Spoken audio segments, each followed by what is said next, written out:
Olá pessoal, tudo bem? Esse é o nosso vídeo, mais um vídeo. Nós vamos falar sobre o livro de Deuteronômio. Na nossa série de vídeos, os livros da Bíblia, onde nós vamos trazer palavras-chave, o que significa o título de cada livro, quem foi o autor, quem são os destinatários, qual é o propósito e que elementos ou conceitos teológicos principais nós encontramos em cada livro da Bíblia, tá bom? Então vamos juntos nessa jornada.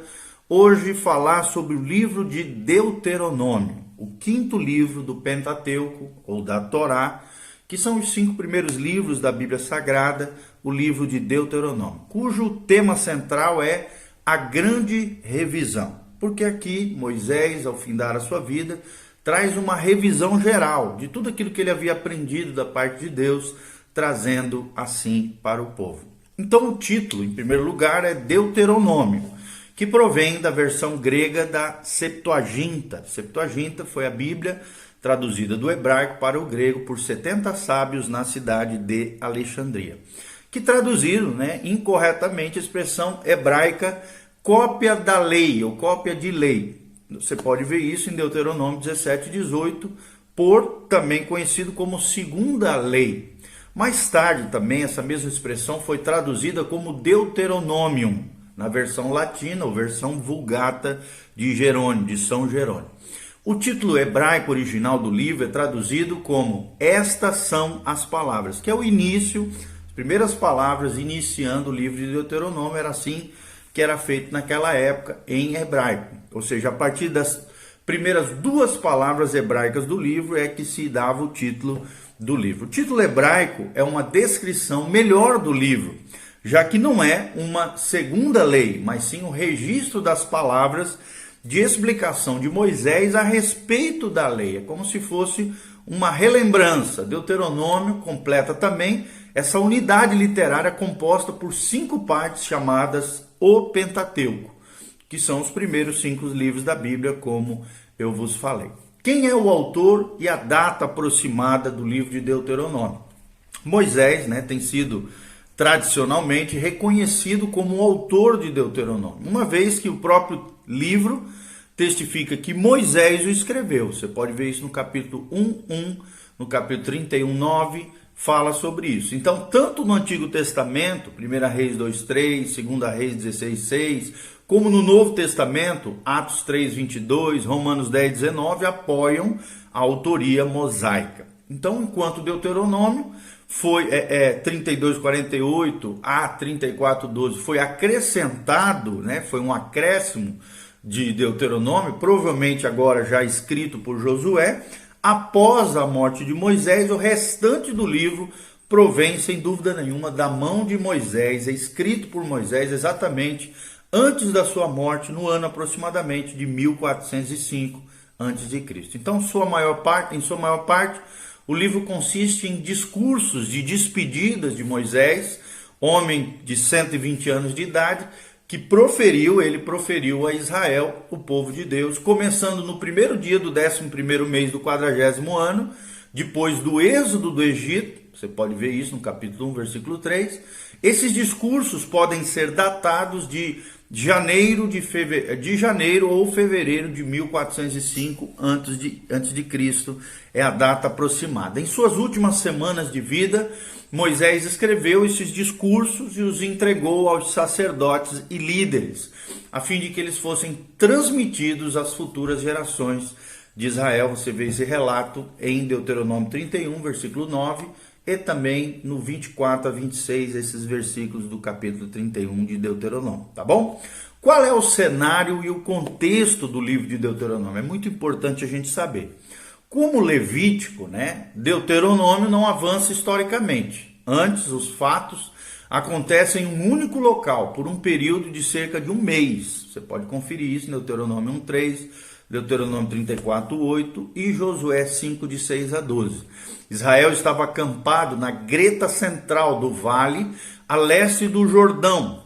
E em Números 36:13 diz que essa localidade foi chamada de Campinas de Moabe, uma área ao norte do ribeiro de Arnon, de frente ao rio Jordão e à cidade de Jericó. Quase 40 anos havia se passado desde que os israelitas tinham saído do Egito.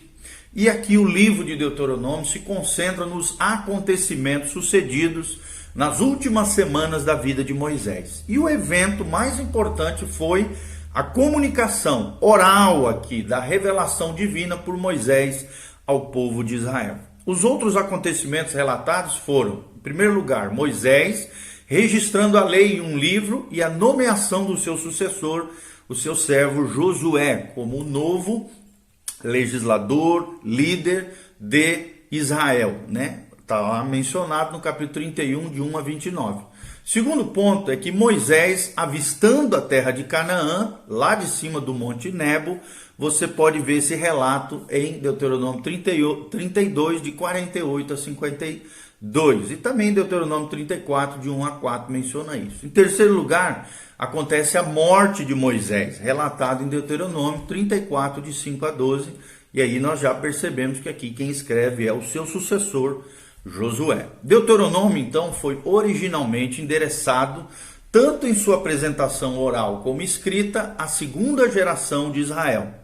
Todos daquela geração com idades entre 40 e 60 anos, exceto Josué e Caleb, que eram mais velhos, haviam nascido no Egito e tinham participado do êxodo enquanto crianças ou adolescentes. Já as pessoas com menos de 40 anos de idade tinham nascido e crescido no deserto e em conjunto perfaziam uma geração que estava prestes a conquistar a terra de Canaã, sob agora a liderança de Josué, o filho de Num, aos 40 anos, né? Com 40 anos depois de terem deixado o Egito, eles conquistam, então, vão conquistando a terra de Israel. É o que diz Deuteronômio 1, de 34 a 39, beleza? Quais são os principais personagens aqui? Dois grandes personagens. Moisés, que é o líder de Israel, que instruiu o povo na lei de Deus, mas Deus não permitiu que ele entrasse na terra prometida. Você vê esse relato em Deuteronômio, né? Principalmente capítulos 1 a 5. Josué também é o segundo grande personagem, sucessor de Moisés, foi quem conduziu Israel durante a sua entrada na terra prometida, relatados no capítulo 31, de 3 a 23, 32, 44 e 34, 9. Quais são os temas históricos e teológicos do livro de Deuteronômio? Como Levítico, né? Deuteronômio contém muitos detalhes relativos também à lei, mas a ênfase aqui está no povo e não nos sacerdotes. Quando Moisés convocou a segunda geração de Israel para confiar no Senhor e ser obediente à aliança feita em Horebe, né, no Monte Sinai, ele ilustrou as suas colocações com exemplos da história passada de Israel. Ele lembra Israel de sua rebelião contra o Senhor lá no Horebe, né, nos capítulos 9, versículo 7, até o capítulo 10, 11. E também a rebelião em Cádiz, mencionada em Deuteronômio 1, 26 a 46, que tiveram consequências devastadoras ao povo de Israel. E igualmente Moisés lembra da fidelidade do Senhor em dar vitória sobre os seus inimigos, no capítulo 2, 24, até o capítulo 3, 11. E também menciona no capítulo 29. E o mais importante, Moisés convocou o povo a tomar a terra que Deus havia prometido como juramento aos seus pais, Abraão, Isaque e Jacó, os patriarcas, que são mencionados várias vezes no livro de Deuteronômio. Moisés não apenas olhou para trás, mas também para adiante, e viu que o futuro fracasso de Israel em obedecer a Deus levaria o povo a ser espalhado entre as nações antes que o cumprimento do seu juramento aos patriarcas fosse completado. Então ele viu de maneira profética isso, Deuteronômio 4, 25 a 31, Deuteronômio 29, 22 a 30, 10 e Deuteronômio 31, 26, 29, vê esses vislumbres, né, esses flashes de revelação profética ao coração de Moisés. Quais são, outra pergunta que surge, as principais doutrinas do livro de Deuteronômio? Primeiro, a terra prometida de Israel, tá bom? Mencionada em Deuteronômio 1:8, Deuteronômio 9:5, 30, 20, em vários trechos, né, nós vemos essa doutrina da terra prometida de Israel. Segunda doutrina, a fidelidade do Senhor em dar a Israel vitória sobre os seus inimigos, como eu já mencionei, Deuteronômio 2:24 até o 3:11 e também Deuteronômio 29, 2, 7 e 8. Outra doutrina é a rebeldia de Israel contra Deus, mencionada em Deuteronômio 1, 26 a 46, Deuteronômio 9, 7 a 10, 11 e em vários outros trechos da palavra de Deus. A outra doutrina é a dispersão de Israel como um castigo de Deus, como nós já falamos, em Deuteronômio 4, 25 a 31, Deuteronômio 29, 22, até Deuteronômio 30, 10, menciona sobre essa dispersão de Israel como castigo de Deus. E por último, um outro grande ensinamento é a santidade de Deus e do seu povo. Ou seja, Deus declara a Israel, seu povo escolhido, que o desejo dele é que seu povo seja santo, consagrado, separado, aliançado com ele, fiel a ele. Nós vemos isso em Deuteronômio 7, de 6 a 11, e Deuteronômio 8, versículos 6, 11, 18, capítulo 10, 12, 10, versículo 12, versículo 16 e 17 do capítulo 10, e vários trechos também de Deuteronômio. Onde é que é revelado o caráter de Deus em Deuteronômio? Quais são as facetas, as características, né, as qualidades do caráter de Deus revelados aqui em Deuteronômio? Primeiro, que Deus é acessível. Você vê isso em Deuteronômio 4, 7. Segundo lugar, que Deus é eterno. Deuteronômio 33, 27. Também um outro destaque é que Deus é fiel, em Deuteronômio 7, 9. Deus é glorioso, Deuteronômio 5, 24. Deus é ciumento, Deuteronômio 4, 24. Deus é justo, Deuteronômio 10, 17. Deus é amoroso, Deuteronômio 7, 7. Deus é misericordioso, Deuteronômio 4, 31. Deus é poderoso, Deuteronômio 3, 24. Deus cumpre as suas promessas, Deuteronômio 1, 11. Deus é providente, né? Provisão de Deus, Deuteronômio 8, 2. Deus é justo, Deuteronômio 4, 8. Deus é verdadeiro, Deuteronômio 32, 4. Deus é incomparável, Deuteronômio 4, 35. E Deus é único, Deuteronômio 4, 32. Deus é sábio, Deuteronômio 2, 7. Deus se ira, Deuteronômio 29, 20. Todas essas características relacionadas às facetas ou qualidades do caráter de Deus. Amém? E são temas extremamente importantes acerca de Deuteronômio. Onde é que está Cristo em Deuteronômio, né? Tipificado aqui, simbolizado? Deuteronômio fala de forma direta sobre a vinda de um novo profeta, semelhante a Moisés, né? Lá em Deuteronômio 18:15 diz: o Senhor, o seu Deus, levantará do meio dos seus próprios irmãos um profeta como eu, ouçam-no. Quem é esse? Jesus, mencionado em Deuteronômio 18:15. Esse profeta é interpretado como o Messias ou o Cristo, tanto no Antigo Testamento como no Novo Testamento. Você pode ver isso em Atos 3, 22 e 23 e Atos 7, 37. Moisés ilustra um tipo de Cristo em vários aspectos. Primeiro, ambos foram poupados da morte enquanto bebês. Cristo também foi e Moisés também. Você vê em Êxodo 2 e Mateus 2, 13. Ambos agiram, em segundo lugar, como sacerdote, profeta e líder de Israel. Você vê lá em Êxodo 32, 31 e em Hebreus 2, 17 e Atos 7, 52, mencionando sobre isso. O livro de Deuteronômio, assim como Salmos e Isaías, revela muito sobre os atributos de Deus, por isso é citado diretamente mais de 40 vezes no Novo Testamento, excedido apenas pelo livro de Salmos e de Isaías, com muitas outras alusões ao seu conteúdo. Então Deuteronômio revela que o Senhor é o único Deus e que ele é ciumento, que é fiel, que é amoroso, que é misericordioso, mas se ira também com o pecado. Esse é o Deus que chamou Israel para si mais de 250 vezes. Moisés repetiu para Israel a frase: o Senhor, o seu Deus, várias vezes. Então Israel foi chamado a obedecer, Deuteronômio 28, 2. A temer a Deus, Deuteronômio 10, 12. A amar a Deus, Deuteronômio 10, 12. E a servir a Deus, Deuteronômio 10, 12 também, ao seu Deus, Jeová, o Adonai, o Deus de Israel, andando nos seus caminhos, guardando os seus mandamentos, conforme Deuteronômio 10, de 12 a 13. Se obedecesse a Deus, o povo de Israel receberiam as bênçãos divinas, está lá em Deuteronômio 28. E a obediência e a busca pela santidade pessoal sempre estarão baseados no caráter de Deus, por causa daquilo que ele é: e o seu povo deve ser santo, é o que diz a palavra de Deus com relação a tudo isso. Quais são as palavras-chave do livro de Deuteronômio? Primeiro, a palavra decretos, em hebraico, choque, C-H-O-Q. Está lá em Deuteronômio 4.1, Deuteronômio 5.1, vários trechos, né? Deuteronômio fala sobre essa palavra decretos. Transmite essa palavra diversos significados no Antigo Testamento, inclusive um verbo que significa fazer leis, gravar leis. Provérbios 8.15, Isaías 10.1, Isaías 49.16 menciona isso. Então muitas vezes se refere a mandamentos, a ordens civis, a prescrições legais, leis rituais decretadas por alguém em posição de autoridade, no caso aqui, Moisés, por uma autoridade humana, conforme relata Miqueias 6,16, ou pelo próprio Deus, conforme Deuteronômio 6,1 aqui no caso. A lei de Moisés inclui mandamento, que são os misvá, M-I-S-W-A-H, que são os mandamentos, né, os misvá de Deus, é um termo muito usado pelos judeus, pelos israelitas.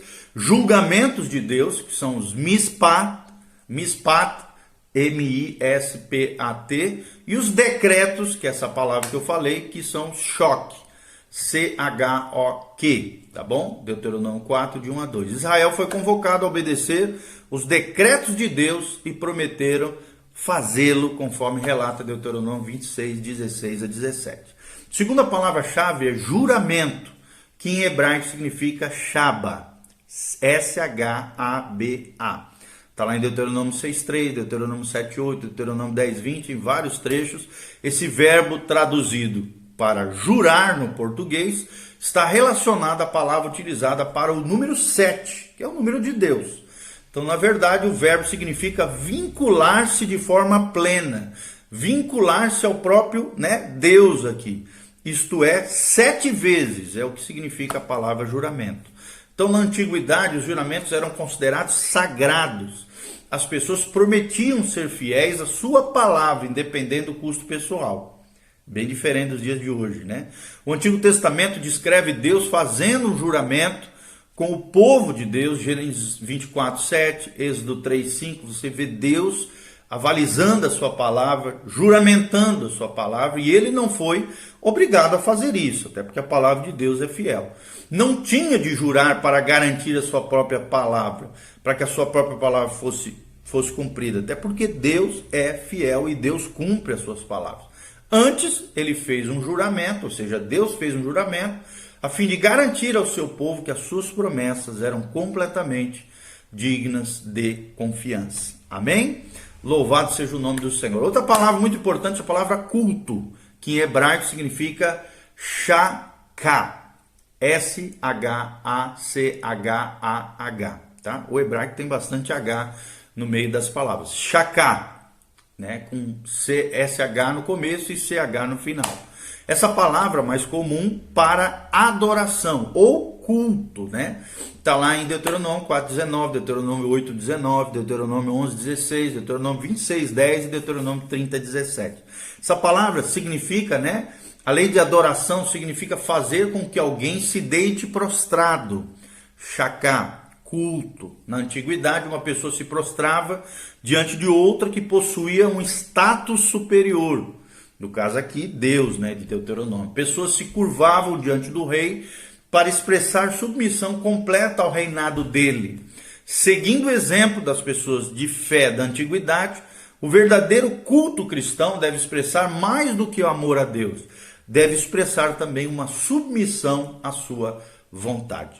E a última palavra é amaldiçoado ou maldito, que em hebraico significa arar. A-R-A-R. Arar, mencionado em Deuteronômio 7:26, Deuteronômio 13:17, Deuteronômio 28:16 a 17, que literalmente amaldiçoado ou maldito significa ser objeto de maldição. Uma maldição é o oposto de uma bênção. Deseja ou roga. Também, maldição é desejar ou rogar doença ou destruição sobre uma pessoa ou um objeto. Por exemplo, Deus amaldiçoou a serpente depois do pecado de Adão e Eva, lá em Gênesis 3:14 e 3:17. Jeremias, em desespero, amaldiçoou o homem que trouxe notícia do seu nascimento. Jeremias 20, de 14 a 15. Então a seriedade da aliança de Deus para com seu povo é ilustrada pela ameaça de uma maldição sobre qualquer pessoa que violasse a lei de Deus. Deuteronômio 28, de 60 a 61. No Novo Testamento, Paulo ensinou que Cristo se tornou maldição por nós. Arar aqui. Se tornou maldito, né? Maldição por nós, para que nós, pela graça de Deus, fôssemos livres da maldição da lei, conforme relatado em Gálatas 3:13. Amém? Louvado seja o nome do Senhor. Esses são os principais conceitos, terminologias, doutrinas, palavras, né? Autoria e significado do livro de Deuteronômio. Deutero, repetição, nômios da lei, repetição da lei, ou, como nós falamos, o tema principal de Deuteronômio é a grande revisão. É ao final da vida, Moisés revisando todos os ensinamentos que ele havia recebido de Deus e trazendo ao povo esses ensinamentos, juntamente com Josué, outro grande personagem do livro de Deuteronômio. Espero de alguma maneira estar contribuindo para o seu crescimento espiritual, para o seu conhecimento detalhado de cada livro da Bíblia Sagrada. Nós queremos fazer todos eles. Já fizemos uns 7, 8 livros e vamos continuar nessa jornada dos livros da Bíblia. Continue conosco, que a graça e a paz de Jesus, o Adonai, o El Shaddai, o Elohim, o Deus da Bíblia Sagrada, o Deus judaico-cristão, o Deus da Bíblia, abençoe a sua casa, a sua família e tudo aquilo que você colocar às suas mãos. Se você quiser contribuir, exercer a sua generosidade do nosso ministério de pregação da palavra, aqui tem um link das nossas redes sociais e como você pode fazer isso. Se não, continue conosco, dê um joinha, faça seus comentários, compartilhe com outras pessoas. Contamos com você, que a graça e a paz de Jesus venha sobre a sua vida, sua casa e seu coração. Em nome de Jesus, amém e amém.